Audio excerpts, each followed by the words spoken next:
Hi everyone, कैसे हैं आप लोग। मैं हूं श्रेया और एक बार फिर आप सभी का जॉब ग्रिड आईएएस पर स्वागत है। आज हम बात करेंगे एक ऐसी न्यूज के बारे में जो इस बात को प्रदर्शित करता है कि हमारा देश भारत किस तरह से हर परिस्थिति के लिए पहले से तैयार रहता है।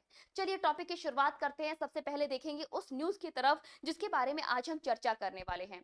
असल में साथियों, आज हम बात करने वाले हैं national civil defence mock drill के बारे में, जो कि 7 मई 2025 यानी कि आज के अगले दिन होने वाला है। असल में साथियों, अभी हाल ही में आज सुबह की न्यूज है जिसमें बताया गया है कि गृह मंत्रालय के द्वारा भारतवर्ष के जितने भी लोग हैं उन सभी के लिए एक आदेश दिया गया है। ये आदेश है मॉक ड्रिल का। मॉक ड्रिल है क्या, इसको समझेंगे और इसे करने की जरूरत क्यों पड़ रही है इसके बारे में भी बात करेंगे। मॉक ड्रिल में ऐसा क्या होगा जिसके द्वारा भारत के नागरिक को तैयार किया जाएगा। सवाल ये खड़ा होता है कि भारत के नागरिक को किस चीज के लिए तैयार किया जा रहा है। आइए चलिए पूरी कहानी के तह तक चलते हैं और उससे पहले क्या है न्यूज उस पर नजर डालते हैं। साथियों, ये है वो न्यूज जो कि आज सुबह न्यूज़पेपर में रही थी और इसमें बताया गया है कि किस तरह से अभी हाल ही में अमित शाह जी के द्वारा भारत के नागरिकों को एक आदेश दिया गया है। आदेश है कि 7 मई को भारत में मॉक ड्रिल किया जाएगा। अब सवाल खड़ा होता है कि ये मॉक ड्रिल है क्या। ध्यान रखिएगा साथियों, ये एक अभ्यास सत्र है जो कि पूरे देश में लोगों के लिए कराया जाएगा। एक ऐसा अभ्यास सत्र जिसमें लोगों को किसी आपातकालीन स्थिति के लिए तैयार किया जाता है, उसे मॉक ड्रिल के नाम से जाना जाता है। इससे पहले 1971 ये वो समय था जिस समय पे भारत के द्वारा मॉक ड्रिल चलाया गया था। यहीं पर एक और सवाल जुड़ता है कि मॉक ड्रिल जो शुरू किया जा रहा है ये किस एक्ट के अंतर्गत शुरू किया जा रहा है। साथियों ध्यान रखिएगा, एक एक्ट होता है जिसे हम लोग सिविल डिफेंस एक्ट 1968 के नाम से जानते हैं। ये वो एक्ट है जिसके द्वारा मॉक ड्रिल चलाया जा रहा है। ध्यान रखिएगा, जो 1968 का एक्ट था उसमें सिर्फ आपातकालीन स्थिति जैसे कि भूकंप आना, जैसे कि सुनामी आना, जैसे कि किसी तरह का बाढ़ आना, इस तरह की आपदा के लिए लोगों को लर्निंग्स दी जाती थी। लोगों को सिखाया जाता था कि कोई भी अगर परिस्थिति आती है तो उसमें इंसान कैसे टैकल करेगा और किस तरह से चीजों को समझेगा, किस तरह से सरकार के द्वारा दिए गए सिग्नल्स की पहचान करेगा। इसके लिए दी जाने वाली ड्रिल को मॉक ड्रिल के नाम से जाना जाता है। ध्यान रखिएगा, इसी में एक अमेंडमेंट हुआ था 2009 में और ये 2009 वो अमेंडमेंट था जिसने इस एक्ट में कुछ चीजों को जोड़ दिया था। जैसे कि अगर कोई भी आतंकवाद की स्थिति आती है, कोई भी आतंकवादी के द्वारा हमला किया जाता है, कोई ऐसी परिस्थिति जिसमें देश किसी जोखिम में आता है, ऐसी कंडीशन से बाहर निकलने के लिए नागरिक को लेसन्स देने के लिए इस ड्रिल में अमेंडमेंट 2009 में किया गया था, जिसमें आपातकालीन स्थिति में आतंकवाद जैसी कंडीशंस को भी जोड़ा गया था। ये कहानी 2009 की। अब साथियों सवाल ये खड़ा होता है कि अभी हमारे देश भारत में ऐसी कौन सी कंडीशन आ पड़ी है जिसकी वजह से एक बार फिर से 1971 के बाद, ये वो समय था जब भारत और पाकिस्तान में युद्ध हुआ था पूर्वी पाकिस्तान को लेकर, बांग्लादेश की स्वतंत्रता को लेकर। आपको ध्यान होगा मुक्ति संग्राम, ये वही समय था जब भारत अपनी तरफ से पाकिस्तान के साथ युद्ध करने का निर्णय लेकर सामने आया था और भारत जीत कर पूरी तरह से पूर्वी पाकिस्तान को एक स्वतंत्रता प्राप्त कराई थी। और ये वो समय था जहां पर मॉक ड्रिल भारत की तरफ से चलाया गया था। एक बार फिर से सेम कंडीशन पाकिस्तान की तरफ होते हुए दिखाई दे रही है। अच्छा, कोई भी ऑफिशियल अभी तक ऐसा अनाउंस नहीं किया गया है कि कोई युद्ध होने वाला है, लेकिन फिर भी भारत के लोगों को युद्ध के लिए पहले से तैयार किया जा रहा है। क्यों किया जा रहा है, क्या आपने इसके बारे में सोचा। देखो, मारे हुए को और कितना मारे, समझ रहे हो। मतलब पाकिस्तान जिसके ऑलरेडी पानी सप्लाई तो बंद हो ही चुका है, एक ऐसा जिसके पास फाइनेंशियल सपोर्ट नहीं है, जिसका अभी हाल ही के कुछ दिनों पहले की न्यूज पर अगर नजर डालें तो उसका आर्की अमान भी समाप्त हो रहा है, यानी कि जितने उसके पास हथियार थे वो भी धीरे धीरे समाप्त होने पर आ चुके हैं। क्योंकि आपको ध्यान ही होगा अभी हाल ही में जब ये मिडिल ईस्ट कॉन्फ्लिक्ट चल रहा था उस समय पर इसने सपोर्ट करने की कोशिश की थी। और ये एक वो कंडीशन है जिसकी वजह से उसकी धीरे धीरे करके आर्करीज समाप्त हो रही है, यानी कि मारे हुए को और क्या मारे, ये वही कंडीशन आ गई है। यानी कि भारत की तरफ से अभी तक ऐसा कोई रुख नहीं है जिसमें भारत ने ये निर्णय लिया हो कि कहीं पर भी उन्हें पाकिस्तान के साथ युद्ध करना है या फिर कोई भी हमला करना है। लेकिन साथियों, ये शुरुआत एक तरफ हो चुकी है। चलिए उसकी मैं एक न्यूज की झलक आपको दिखाती हूँ। आपको ध्यान होगा 25 अप्रैल की वो न्यूज है जब यहाँ पर सिंधु टिटी पर एक बार अपील की गई थी। उस डायरेक्शन में अगले ही दिन पाकिस्तान का एक नया अपील आया था। ये अपील था शिमला समझौते को लेकर। ये वही समझौता है जिसके द्वारा भारत और पाकिस्तान के बीच में एक एग्रीमेंट हुआ था कि हर बात, हर समस्या को बैठ के सुलझाया जाएगा, बातों से सुलझाया जाएगा। लेकिन आपको ध्यान होगा 25 अप्रैल को पाकिस्तान ने इसको सस्पेंड करने की बात की थी, जिस पर भारत की तरफ से एक अपील आई थी कि शिमला समझौता हुआ था दो देशों के बीच। अगर एक देश इस समझौते को तोड़ता है तो इसका मतलब ये नहीं है कि हमने भी तोड़ दिया। जब एक तरफ से चीजें टूटेंगी तो वो म्यूचुअल डिसीजन नहीं होगा और शिमला समझौता नहीं टूट सकता। लेकिन यहाँ पर एक बड़ा सवाल खड़ा हो जाता है पाकिस्तान के इरादों पर कि हो सकता है आने वाले समय पर ऐसी कंडीशन आ जाए कि भारत देश के नागरिकों को किसी तरह के हमले से, किसी तरह के युद्ध का सामना करना पड़ सकता है। और इन्हीं सभी कंडीशन पर अचानक से नागरिक फेस करें उससे पहले बेटर है कि उनको एक्सरसाइज दी जाए, उनको पहले से आगाह किया जाए, उनको पहले से कुछ ऐसे सिग्नेचर समझाए जाएं जिससे कि बिना किसी कॉन्वर्सेशन के उस पर्टिकुलर सिग्नल को भारत के नागरिक पहचान ले और उस हिसाब से एक्ट करे जिस हिसाब से सरकार उनसे कराना चाहती है। और इसी के लिए एक एक्टिविटी कराई जाएगी जिसको हम लोग मॉक ड्रिल के नाम से जानते हैं। अच्छा, ये जो शिमला समझौता है जिसमें पाकिस्तान ने सीधे तौर पर बोल दिया कि भाई मैंने तो नहीं मानना है इसको, मैं खत्म कर रहा हूं, मैं सस्पेंड कर रहा हूं। इसका मतलब ये है कि अब आने वाले टाइम पर हो सकता है पाकिस्तान एक बार फिर से कश्मीर मुद्दे को लेकर एक बार फिर से भारत के साथ भिड़ जाए। हो सकता है जो बात कही गई थी कि कोई भी मुद्दा अब मुंह जवानी ठीक किया जाएगा, मामले को सुलझाया जाएगा, हो सकता है कि अब ये हथियार उठा ले। आपको ध्यान होगा कुछ समय पहले पाकिस्तान ने एक मिसाइल परीक्षण किया था जो कि सरफेस टू सरफेस मिसाइल थी, जिसको हम लोग A1 के नाम से भी जानते हैं। एक ऐसी मिसाइल जो 450 किलोमीटर के मात देने के लिए बनाई गई मिसाइल है और वो हथियार बंद है। ये इस बात को प्रदर्शित करती है कि आने वाले समय के लिए कहीं ना कहीं पाकिस्तान कुछ अपनी भूमिकाओं को गढ़ रहा है और इसीलिए भारत को पहले से सजग होने की आवश्यकता है और अपने देश के नागरिकों को पहले से सजग करने की आवश्यकता है। इसी उद्देश्य के साथ में मॉक ड्रिल को चलाया गया है। चलिए समझते हैं कि मॉक ड्रिल कहां से शुरू हो रहा है और इसकी पूरी कहानी क्या है। अभी मैंने आपको बताया था कि मिनिस्ट्री ऑफ होम अफेयर्स के द्वारा इसका आदेश दिया गया है। अभी आज सुबह अमित शाह जी ने देश के नागरिकों से अपील की है कि 7 मई को मॉक ड्रिल पेश किया जाएगा। उस लेसन को नागरिकों को लेना होगा। इसके लिए 244 ऐसे डिस्ट्रिक्ट को सिलेक्ट किया गया है जो कि एक सेंसिटिव डिस्ट्रिक्ट के रूप में माने गए हैं। फिलहाल उनके नाम अभी घोषित नहीं किए गए हैं, पर अगर सीधे तौर पर देखा जाए तो भारत के बॉर्डर के जितने भी क्षेत्र हैं, जितने भी राज्य हैं, जितने भी रीजन्स हैं, उन सभी के लोगों को, नागरिकों को एक्सरसाइज देने की बात की जा रही है, जिससे कि कोई भी बाहर से जब अटैक आएगा तो सबसे पहले उन्हें जूझना होगा।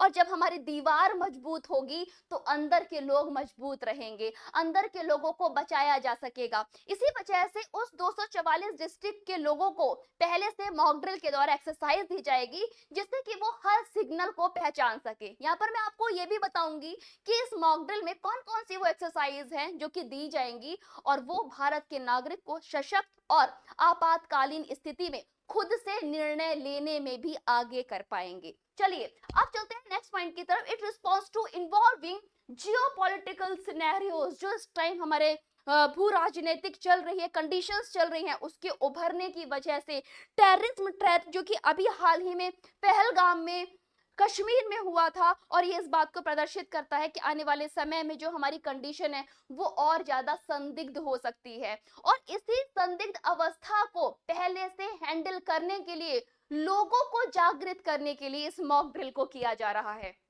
यस गाइस, अभी 22 अप्रैल को ये एक टेररिस्ट अटैक हुआ था जम्मू एंड कश्मीर में, पहलगाम में, जो कि लोगों को झकझोर दिया था, क्योंकि कुछ जो बेगुनाह लोग थे, जो टूरिज्म के लिए लोग आने जाने का बेमौसम काम करते हैं, कभी भी वो देखने को कहीं पर भी मिल जाते हैं, जिन जो अपनी खुशियों के लिए आते हैं, और उनको एक निशाना बना लिया गया था।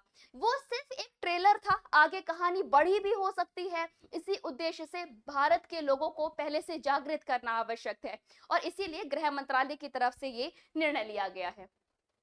ओके गाइस, अब हम बात करेंगे स्ट्रेटेजिक सिक्योरिटी कॉन्टेक्स्ट के बारे में। जो हमारा क्रॉस बॉर्डर टेररिज्म है, जो कि दिनों दिन आपका फैलता जा रहा है, एक बुरी अवस्था में नेगेटिविटी के साथ आगे बढ़ता जा रहा है, ये एक इसका सबसे बड़ा रीजन है जिसकी वजह से आज के समय में मॉक ड्रिल करने की आवश्यकता है।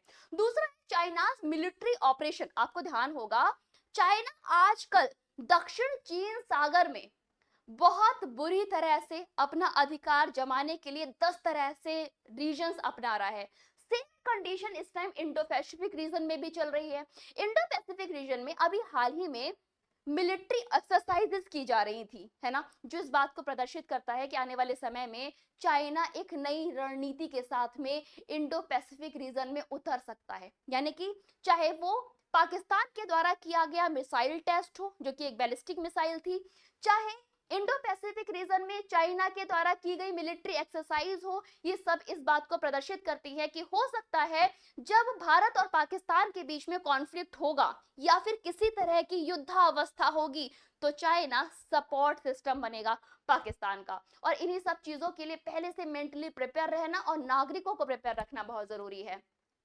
पाकिस्तान मिसाइल टेस्ट, जिसके बारे में अभी मैं आपसे बात कर रही थी, नियर इंडियन बॉर्डर्स, जो कि अभी हाल ही में 450 kilometre surface to surface ballistic missile के लिए किया गया है। Decision to conduct review and drill to civil defence preparations for the western and northern section of Indian state, जो कि हमारे पड़ोसी देश भी हैं इन दोनों कंट्रीज के लिए। ओके, ये देखो हमारा देश का, भारत का नक्शा है।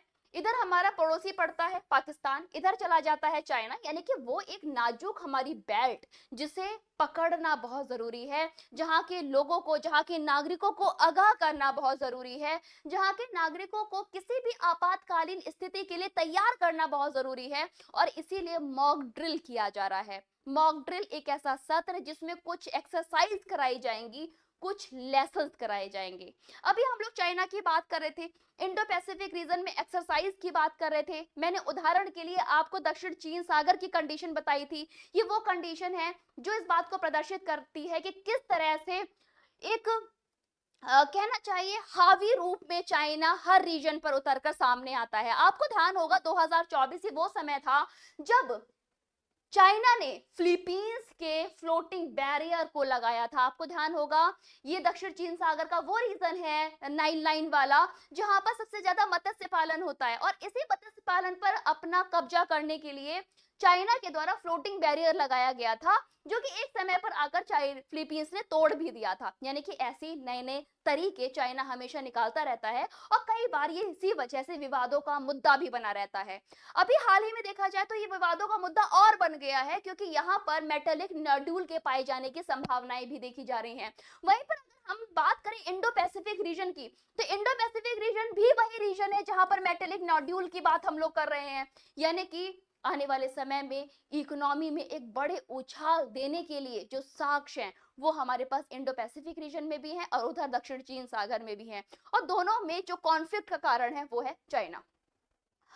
ओके, अब चलते हैं नेक्स्ट पॉइंट की तरफ। Guys, objective of the drill, drill के ऑब्जेक्टिव क्या क्या है, चलो उस पर नजर डालते हैं। देखो, सबसे बड़ा ड्रिल का ऑब्जेक्टिव है 244 जो हमारे डिस्ट्रिक्ट हैं, सिविल डिफेंस डिस्ट्रिक्ट को मार्क किया गया है, जहां के नागरिकों को लेसन दिए जाएंगे, मॉक ड्रिल कराया जाएगा, कुछ तौर तरीके सिखाए जाएंगे। Evaluate and improve preparedness to handle emergency and war time scenarios, एक ऐसी कंडीशन, एक ऐसी आपातकालीन स्थिति जो कि कभी भी अचानक से अगर कोई कंडीशन आकर पड़ जाए तो नागरिक उसे कैसे संभालेगा, इसको सिखाने के लक्ष्य से मॉक ड्रिल कराई जाएगी। ध्यान रखिएगा, मॉक ड्रिल में गवर्नमेंट के कुछ इनिशिएटिव्स हैं, जैसे कि पहला है एयर रेड वार्निंग सिस्टम, यानी कि जब किसी तरह की वार्निंग दी जाएगी देश के नागरिकों को तो वो उसको कैसे पहचानेंगे। कोई विसिल हो सकती है, कोई सायरन हो सकता है, कोई कलर मार्क हो सकता है, तो कैसे नागरिक इसे पहचानेंगे उसको समझाने के लिए यहाँ पर लेसन दिया जाएगा, यानी कि कुछ एक्टिविटीज कराई जाएंगी, उनको बताया जाएगा कि अगर इस तरह का सायरन बजे तो उसका मतलब ये है, इस तरह का कलर दिखे तो उसका मतलब वो है, इस तरह की विसिल बजे तो इसका मतलब ये है। तो इस तरह से नागरिकों को कुछ चीजें बताई जाएंगी जिससे कि कल को कोई भी अगर कंडीशन आकर पड़ती है तो उन्हें इंतजार ना करना पड़े, वो खुद से एक्शंस ले पाए। Ensure that air raid warning reach all citizen in time, तुरंत समय पर सिटीजन तैयार हो जाएं और वो एक्ट कर पाए। Blackout exercise guides, blackout exercise ये वो एक्सरसाइज होती है, आपने देखा होगा कि जब भी बारिश आती है या फिर कोई आंधी तूफान आती है तो इलेक्ट्रिसिटी कट ऑफ हो जाती है, राइट? बिल्कुल उसी पर, ये तो हमको पता है। ऐसे ही जब कोई आपातकालीन स्थिति आती है, कोई टेररिस्ट अटैक होता है या फिर हमारा देश किसी भी दुविधा से, किसी क्रिटिकल कंडीशन से घिरा होता है, उस समय पर सबसे पहले पावर कट किया जाता है, यानी कि कुछ रीजंस के पावर कट हो जाएंगे तो नागरिक परेशान ना हो, बार बार बिजली घर में फोन ना करें, और उनको इन सब लेसन को समझाने के लिए ब्लैकआउट एक्सरसाइज के लेक्चर्स बताने के लिए मॉक ड्रिल कराया जाएगा। पार्शियल और कंप्लीट पावर कट है ना, कभी कभी पार्शियल कभी कभी कंप्लीट पावर कट कर दिया जाता है जिससे कि जो टेररिस्ट हैं, जो आतंकवादी हैं, वो रीजन्स को रिकॉग्नाइज ना कर पाए, उनको पता ना चल पाए कि कौन सी ऐसी बस्ती है जहां पर लोग रहते हैं, कहां पर बहुत सारी डेवलप्ड एरिया है। क्योंकि अक्सर जब कोई टेररिस्ट अटैक करता है तो हमारे कोर पर अटैक करता है जहां पर हमें सबसे बड़ा नुकसान हो, और इसको बचाने के लिए सबसे पहले पावर लाइन को कट करना होगा जिससे कि अंधेरा हो जाए। इसका लक्ष्य क्या है? इसका लक्ष्य है कि जो हमारे दुश्मन है उनसे अपने एरिया को, अपनी कंडीशंस को, अपने लोगों को, और हमारे जो कहना चाहिए डेवलप्ड रीजन्स है, जो हमारी कोर है, उसको बचाया जा सके।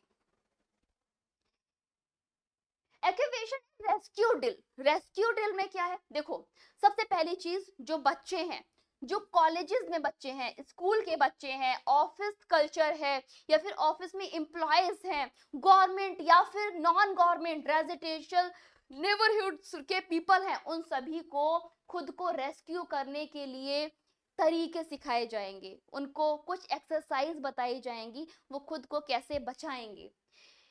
Educate people where to go, कि अगर कोई मुसीबत आती है तो उनको कहाँ जाना है, कैसे जाना है और किसे फॉलो करना है, यानी कि मुसीबत में कब, कहाँ, कैसे, किस चीज को फॉलो करेंगे, ये सभी कुछ इसमें सिखाया जाएगा।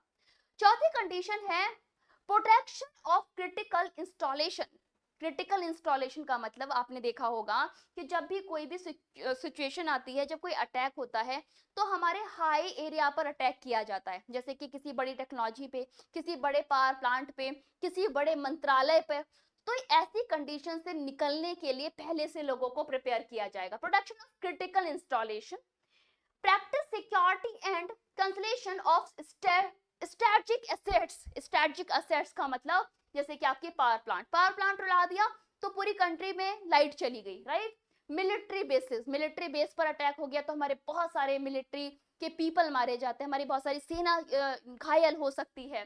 कम्युनिकेशन सेंटर, जिससे कि लोगों का कम्युनिकेशन नहीं होता, तो इस तरह से देश को हाथ धोकर बैठने के लिए कई बार टेररिस्ट इन कुछ जगहों को सबसे पहले टारगेट बनाते हैं। तो वो कौन कौन से रीजन्स हैं जहां जहां पर अटैकर सबसे पहले अटैक करते हैं, लोगों को हेल्पलेस करते हैं, उन सभी चीजों को बताने के लिए भी मॉक ड्रिल किया जाएगा। ओके, ट्रेनिंग दी जाएगी स्टूडेंट्स को, सिटीजन को, और उनको जैसे कि आपके होम गार्ड है, वार्डन है, वॉलंटियर्स हैं, गवर्नमेंट पब्लिक पीपल्स हैं, या फिर कहना चाहिए गवर्नमेंट सर्वेंट हैं, उन सभी को रेडी किया जाएगा मेंटली भी और फिजिकली भी। की स्किल क्या है, उनको सिखाया जाएगा कि डक वॉक कैसे की जाती है ना। कोई कंडीशन आ जाएगी तो तुम छिप के कैसे निकलोगे, कैसे खुद को कवर करोगे। विसिल जब दी जाएगी तो विसिल की सीटियों को, 3 सीटी, 2 सीटी, 1 सीटी, कैसे विसिल के सिग्नल्स को रिकॉग्नाइज करोगे कि कौन सा पर्टिकुलर सिग्नल किसके लिए है।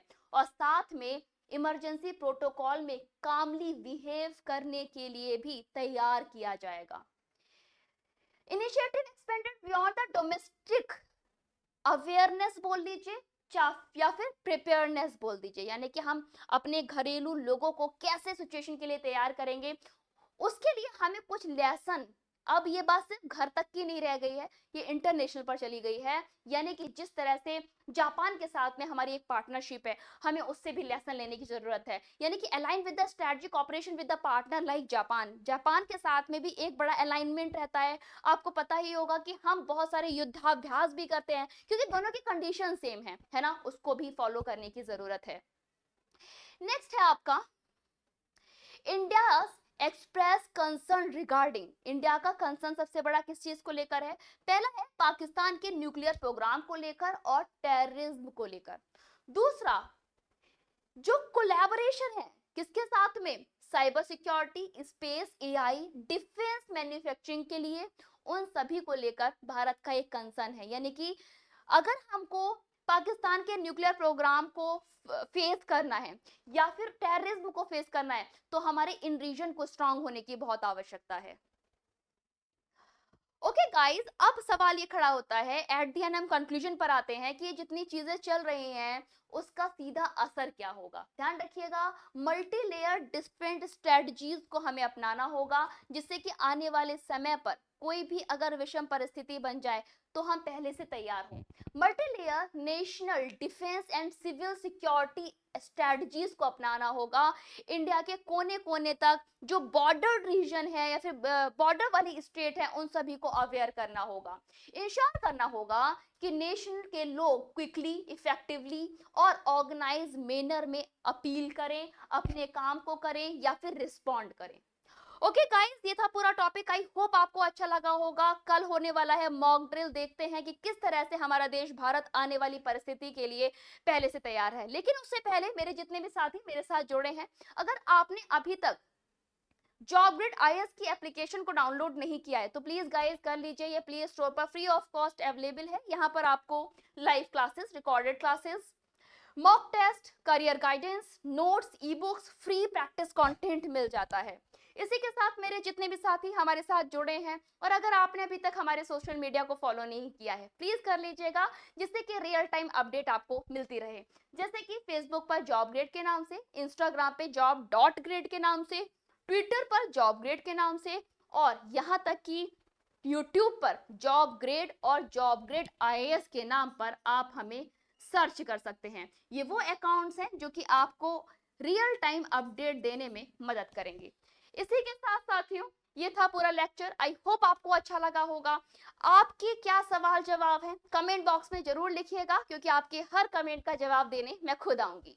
इसी के साथ साथियों, अभी के लिए बस इतना ही। तब तक stay tuned, stay safe, have a good bye, see you bye in next video. Thank you all.